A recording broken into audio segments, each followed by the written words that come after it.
Todonyang is one of the missions that I say I really deeply fell in love with.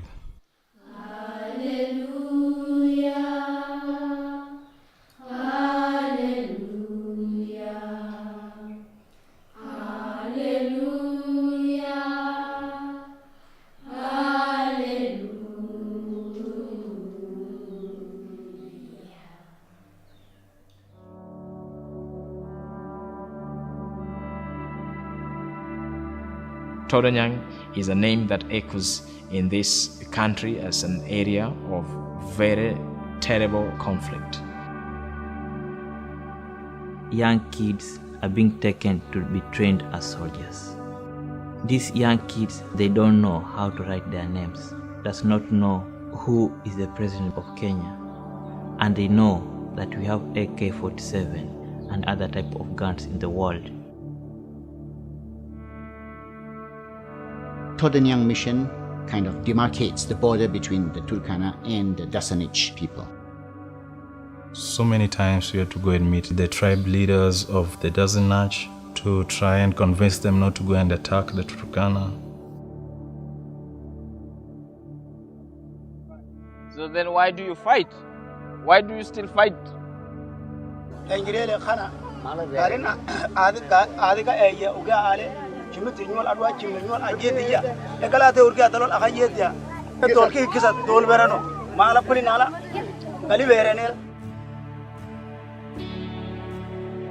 the beginning was a very difficult place. There was nothing there. There was no water, there was no any house, it was only the structure of the church. There was nobody around at the time when we started there, nobody, because everyone was scared to live there.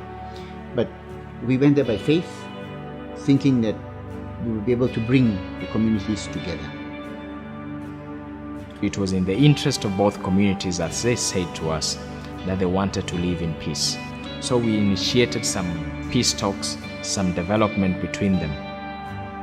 And then when we had the blessing of the reconstructed church, we invited the Dassanech and the Turkana, and they came together to pray under the same roof.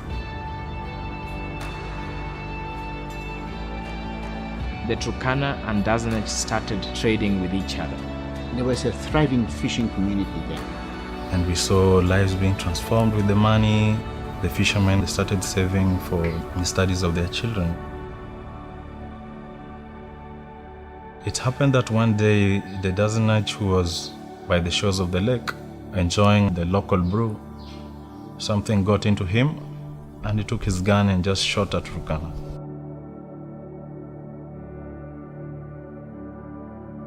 When the attack happened, everything went back to zero. Wars of revenge started from then on. I fail to understand this lack of proportion between good and evil, how it takes so long to build up something that is good, like a mission, and it takes an instant to destroy all that. And the whole process that you are doing of peace is ignited and violence erupts again. Almost 40 people died that day. It was a very difficult moment because we saw death very, very close by. There were people that we had known, there were people that were living here with us. We had their children in our school and we could see how those children were becoming orphaned. The following Sunday, you go to church and you have to preach about love. How do you preach love where 40 people have been killed?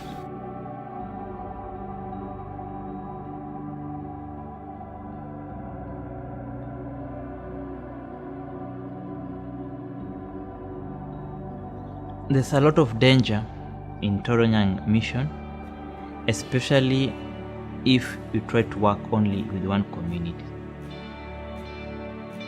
It's a boil. I will send Anne and she will be okay.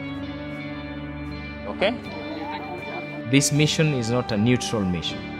I don't consider ourselves that we are neutral. We are not neutral because we do take sides. We take the side of Christ. the side of peace, the side of announcing the gospel. So the idea was to bring children from the both divide into a boarding facilities, to make them interact between themselves, to live the Christian faith, and to know that life is valuable. And that can only be done from a very early stages of our lives. And in so doing, I think we can create up people who really belong to Christ. And if we can give them the best education that we can afford, they'll be able to also have other opportunities in life. And they will not only be closed up, because that's exactly what makes them fight. How many people want to become priests? Very good, very good, very good. How many people want to become doctors? We have a dream that in 10 years, these children, when they go back to their societies, they will say that Dassanech is my brother, that Turkana is my sister, that there's no difference between a Dassanech person and a Turkana person. Peace for me is the key to everything. Without peace, there won't be any development. Peace will be able to make us achieve the next goal, which is that of a celebration. Living in peace, playing together, dancing together, that is what we need to aim at. Todonyang is one of the most wonderful places for me. Even though there might be misery, there is joy and there is such passion. It's hard to explain exactly why we do what we do. We are not as brave as we think we are. And I think amid all this suffering, God is with us. When you meet somebody who is sick and who needs our attention, that for me is an image of Christ. Those are the moments that you realize that Christ is still in Golgotha and is crying for us to pull him away from the cross. And those are the moments that you jump out and you take the car and you run to collect whoever is sick without even thinking. It's a parasite infection, so it has to be contained by antibiotics, and see whether our nurse can alleviate her, because she's in a lot of pain right now. We can be generous with the things that we have. And I don't just mean material things. If you have time, be generous with your time. Spend time for those who are in need. People will help us to pay for a classroom. But how can we have a classroom without teachers? Choose the road less traveled by. It's the most noble thing that we can do, because it's to help the world become a better place, to bring Christ to the people, to make sure that Christ is heard and seen and felt in the most remote corners of the world as it is here. And the moments of glory that we receive when a child smiles and when a child has been healed, those are the moments that we hold on to. And when I remember all our friends who have been killed, I cannot stop fighting for peace.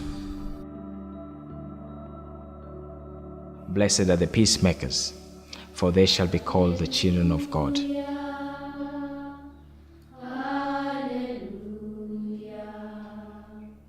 Hallelujah.